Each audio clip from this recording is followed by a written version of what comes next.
Yeah.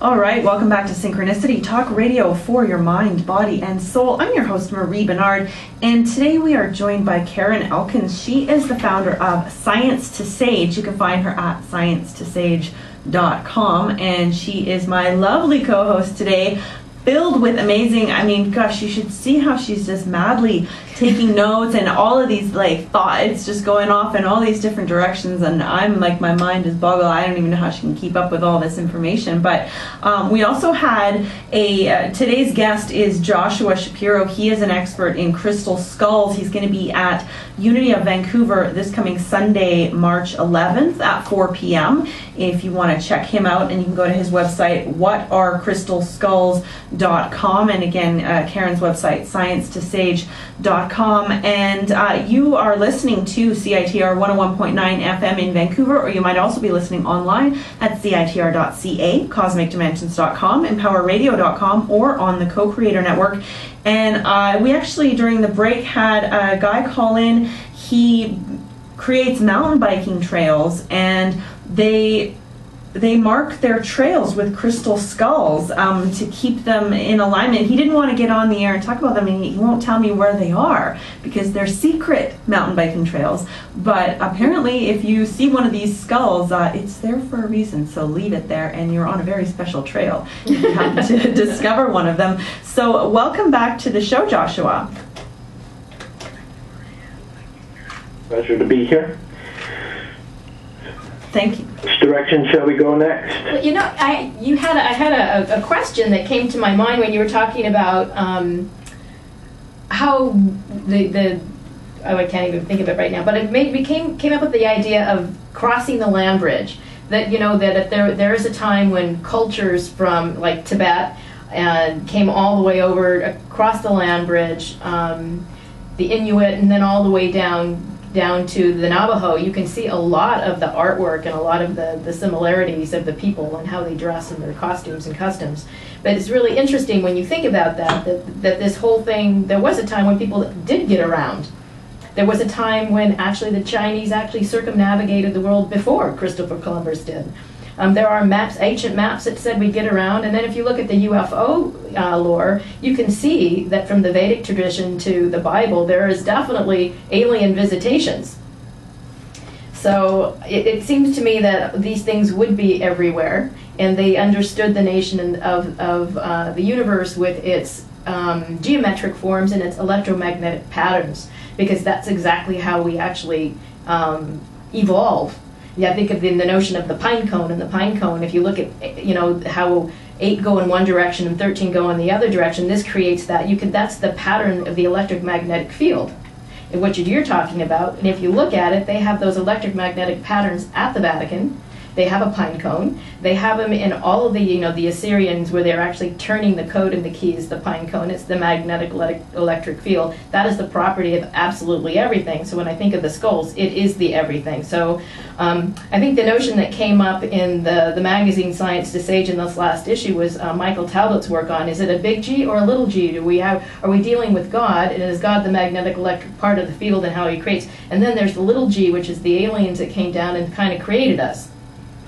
And, you know, they're all part of the skulls and part of the knowledge that we as people, in order for us to actually arrive into our own great selves and not be what I would call a race that fights and does all the things. Is this what we need to understand is the nature of the magnetic field and who we are, which is maybe some of the secrets of the crystal skulls and how we get there. Well, if the crystal skulls are the ancient computers, and they are recording, which is what I believe, that they record everything around them, and most certainly this is going to be one of the key services that they will provide to humanity, is this wealth of knowledge collected from ancient cultures and civilizations long ago, as well as the entire history of our planet, etc.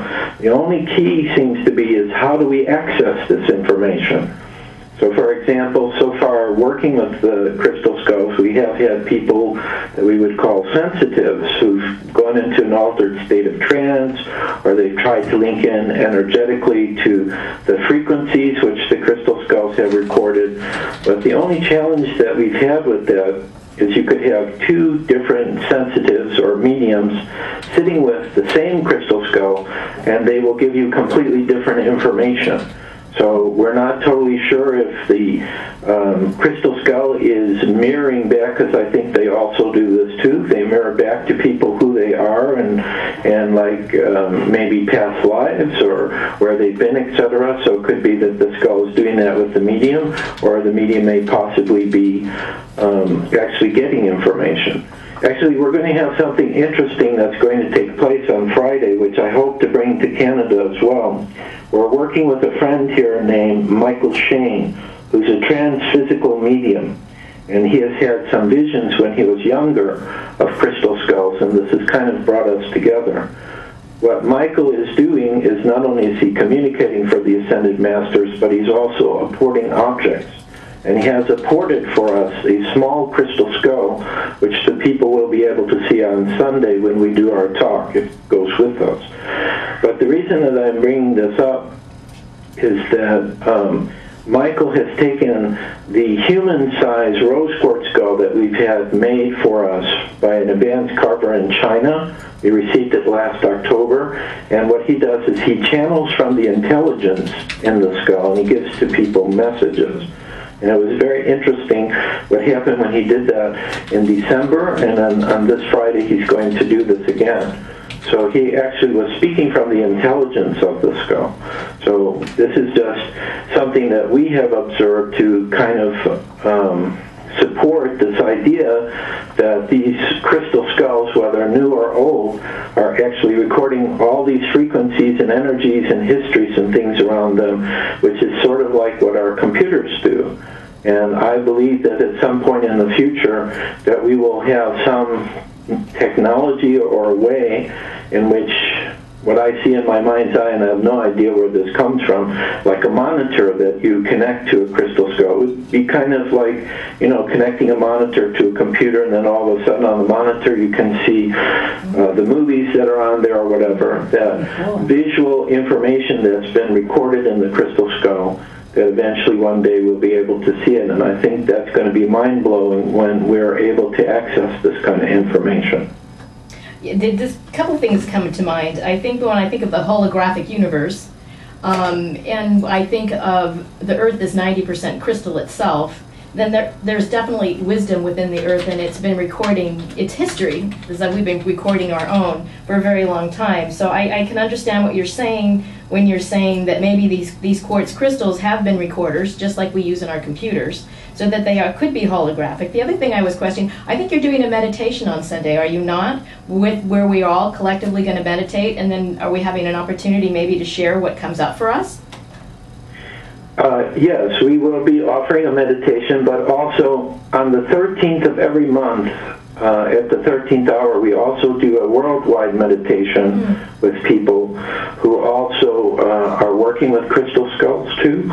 And the reason that we do that meditation is we're visualizing a very loving and positive energy to send out to all the life on the planet. And we believe that the crystal skulls also help to amplify that energy. So the same thing will probably happen for the meditation that we do on Sunday. People who participate with us, there's going to be enhanced energy from us human beings participating in the meditation, as well as what's going to come from the skull. And again, we will send out a very loving energy to our planet. So yeah, definitely we plan to do that meditation. Then the other question, I think, when you're talking about the concept of mind, when you look at any wisdom tradition, it will always tell you that all we do is live in the mind field. So at any point in time, there are multiple dimensions. I mean, if I look at the two of us sitting here, or the three of us, not one of us live in the same exact reality. And then we often think, well, how could that be? Well, I mean, everybody lives in a different reality. And so when they say there are many mansions, if you look at Mandelbrot, and you look at how the fractal patterns work, and you look into the night sky, it is exactly the same. You can see that same fractal pattern in all of the galaxies that are out there. So you can see the micro to the macro, and it is, you have choices of what reality you want to live in. So when I think of somebody tapping into one level of consciousness or another, we always have choice. There's always choice. But I think with I like the idea of the skulls with their earth wisdom, recording our history from time immortal, which would actually be pretty fun if we could plug it in and we could get to the level where we could do that. So to me, as far as being telepathic or whatever, that is all in the field. When I think of something like Tesla, we actually have this technology that using radio. When his mother died, he could still hear her, so he knew that there was another way and another channel. And Marconi got credit for it. I think but it was Tesla he went to at the end and said, I can't figure it out. And Tesla said, just go to my laboratory. But the reason we have radio the way we have and the frequency, we can't see it, touch it, and hear it, but it is there. So when we think of it, the whole spectrum, to think that we are not able to communicate sounds like a crazy idea, but it's not something that we're thought to think about. But the question is, how high can you tune in and what spectrum you go? And some people tie up in a little higher, so why not? That's my thought. Do you have any other thoughts about that? Well, your comments remind me of a story that I heard from another Crystal Skull Guardian that we know that lives in New Jersey, New York area. Her father worked in the, the TV, radio industry in the very infant stages of it back in the 30s and 40s. Mm-hmm. And she made an interesting comment, which I had heard before, which was there are certain frequencies, especially like radio frequencies, which the professional companies avoid because what happens is they start hearing people speaking on those frequencies, but they're not being broadcast from somewhere on the earth. So in other words, what they were picking up was the voices of either people that exist in a different dimension or the voices from spirit. Now, there was another group that we worked with because we're starting to get very involved in the paranormal. Mm-hmm. And actually, currently right now, I'm finishing up a book about 3 trips that we took to Peru looking for a blue crystal skull. But the next book, which we're going to start working on, is going to be more geared towards the paranormal, because we're working with these different mediums now. And just like you're asking me all these different questions about the crystal skulls, I'm preparing to ask all kinds of questions like this to the spirits that are going to be starting to speak to us through the mediums. But anyway, getting back to this one person, we did work with another group of people who were using radio waves in order to hear spirit to answer them. And how the device worked is it was alternating between one radio wave to another. And as it did this very quickly, you could start to actually hear the spirit starting to speak. So I'm only offering these parts as kind of a support for what you're saying, that there are all these different energies and frequencies which are around us, and it just depends upon each individual what they're attuned to, because we each have our own spiritual gifts. For example, Katrina has the ability to see spirits, she sees the orbs, and I don't have that gift. The only thing that's really come is I'll see lights, colored lights that flash at me sometimes, but it's only for a brief moment. And sometimes recently I've actually seen a colorless object move with no shape to it, so I don't know what that is. But mostly my ability to pick up let's say other presences that are around is more on a feeling level, or sometimes what I hear is things implanted into my thinking thoughts, my thinking mind, which I know they're not me, but all of a sudden I hear something and I know that it's coming from spirits around. So I believe absolutely you're correct that we're in a period of time right now where a lot of these things which were hidden from us or which were thought to be fantasy, as the vibration of Mother Earth gets higher and higher, which is what I believe is part of what's taking us into the Golden Age, then these other realities are appearing in our physical reality, And this is the reason why these kinds of radio shows are very important, so people can hear about all these kinds of amazing things that are starting to happen in our world right now. And if they themselves are having these kind of experiences, that they are not alone. This is growing by leaps and bounds. And we see it, again, because we have a lot of contact with people through our websites. People email us telling us their experiences. And I always find it very interesting because I see the trends. Just like with the crystal skulls, up until, I would say, the middle part of the 1990s, there wasn't really a strong interest for people to have their own skull. And then all of a sudden it just exploded. And I can't really explain to you one event that caused it. It just happened by itself. Joshua, there's I'm going to, for the listeners, if people think of the... He's still talking. Oh, is he? Go ahead.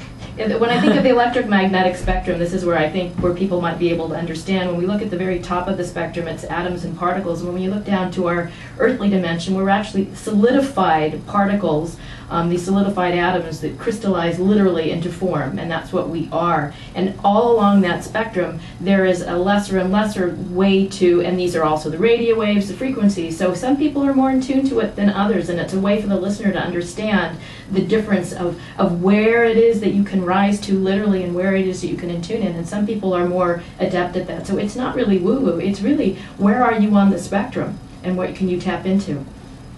And so I just want to, we just have a few minutes left in the show, so I want to get a few things out of the way first. Again, we're talking with Karen Elkins, is the guest host today, guest host extraordinaire, taking us to a completely different level. I mean, I can't even, I'm hearing all these things, it's just so over my head, most of it, but I'm really enjoying seeing your thought process come down on paper. So if you would like to hear Karen come back on the show and bring new and interesting guests that I would never think of to have on the show, email me, spiritualshow@gmail.com, and let me know that you want to have her back on the show. And you can contact her at sciencetosage.com. She helps to organize these talks for people, events, and she has her magazine. And so if you want to get into, I mean, if you're into the more of the scientific, I'm kind of into the like, oh, let's so kumbaya, hold hands. You both. But you're really into the research. I mean, just wow, all of the knowledge that you have is just so amazing. And it comes out every month in this Science to Sage magazine online, which you can access at sciencetosage.com. So do check that out if you're finding it interesting. And again, email me, spiritualshow@gmail.com, if you want to have Karen back on the show. And Joshua, you again are coming to Unity of Vancouver this March 11th, Sunday at 4 p.m. So if you guys want to check that out, whatarecrystalskulls.com is the website, and where's the best place if they want more information? On Science to Sage. There's articles and his links and everything. Okay, great. And so I was going to wrap it up with this last question. What do you think? Is that good? Go for it, yeah. Okay, so to wrap up the show, Joshua, and thank you so much for being with us, how do the crystal skulls help to create world peace? I was waiting for that question. Thank you. Well, the way that I see how they create world peace, it happens on different levels. I'll try to explain it really quickly. Number one, the crystal skulls are a really powerful tool that's activating for people their connection with their own inner divinity, their spirituality. So, like the 100th monkey effect, which Ken Keyes wrote about, as one person becomes activated and they go into their life and they start sharing the things that they know, or even just being in their presence with their energy, is going to activate more and more people. So the crystal skulls are acting as a catalyst for awakening humanity. Now, when humanity is awakened to this level of spirit, they understand that we are one family. We are all together. We are not separate beings just because we don't agree on our philosophy or our religion or our way of looking at things. We are still family, and we each have something magnificent that we can share with each other. But the final thing, which I think, which we did touch upon, is about the idea of these 13 skulls coming together. When humanity is ready, and those skulls decide, because they're all living beings unto themselves. That's what I believe about these 13 13 skulls. They will take our planet into a higher frequency, and when we get into that higher frequency, it will be impossible to even have a thought of creating disharmony or hurting your neighbor. So that's what I see for the future. So last thing I'd just like to say very quickly, if people are really interested in the crystal skulls or what we've discussed, besides going on the websites, we do have a free ebook they can find, as well as also a free online newsletter. And also we're working on some new books, ebooks too, that they would be able to read a little bit about more as well, because we're trying to share information about the crystal skulls in every way that we can. And of course, if they come on Sunday, we can discuss this with them there as well. So I want to thank you both for this opportunity to be on your show, Maria, and thank you for inviting us, Karen. And we look forward to a possibility to do so again at some time in the future. Wonderful. Well, thank you so much for being on the show. It's been such a pleasure having you. Yeah, my pleasure. Have a great day. Good day now. Thank you. Namaste. So again, thank you to Joshua Shapiro. You can find him at whatarecrystalskulls.com, and to Karen Elkins, you can find her at sciencetosage.com, and feel free to contact me if you absolutely loved all of, wow, it's just amazing. Yeah, you've got to check out her magazine online. And so thank you for listening, and sorry for the technical burly problems, and thank you to Chris Orific, who's coming up in just a moment with Parts Unknown. He actually loaded up Skeletor's rant. Speaking of crystal skulls. The power of grace.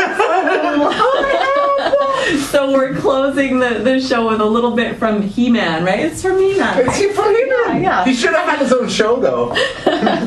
All right, so have a wonderful day, a wonderful week. Be well. Namaste.